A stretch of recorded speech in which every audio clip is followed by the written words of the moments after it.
নিজের সন্তানের মতো পরম যত্নে গরুর মাথার চুল আশ্রয় দিচ্ছেন মালিক মজমুল হোসেন প্রামাণিক।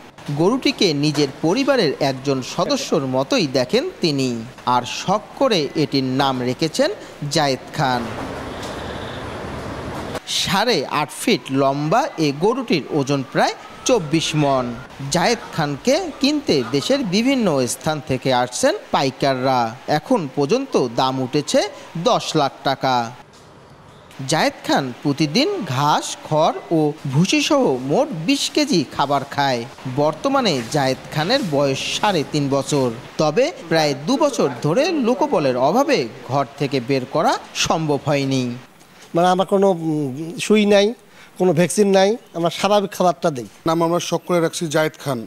তো জায়েদ খান প্রতিদিন 20 কেজি খাবার খায়, 10 কেজি ওই খড়, 5 কেজি ঘাস, আর 5 কেজি হচ্ছে বিভিন্ন দানাদার খৈল, ভুট্টা জাতীয় খাবার খায়।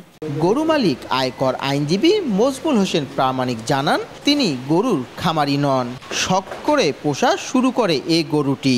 যখন জানতে পারেন এটি বড় জাতের গরু, তখন সে নিয়ত করেন এই গরুটি বড় করে বিক্রি করবেন, আর যে টাকা হবে তা দিয়ে মা ভাইকে নিয়ে উমরা হজে যাবেন তিনি। যদি আল্লাহ এখানে তৌফিক দেয় আর যদি কবুল করে, আমি হয়তো ভাই গরু বিক্রি করে হজে যাব। আমি, আমার ছোট ভাই, আমরা যারা আছি, আমরা হজে যাওয়ার জন্য, উমরা করার জন্য আমরা এই গরুটাকে লালন পালন করতেছি। এবার কোরবানির ঈদে জায়েদ খানকেই 15 থেকে 16 লাখ টাকায় বিক্রির আশা মজমুল হোসেনের। যে আই সমাপ্ত। সময় সংবাদ, লালমনিরহাট।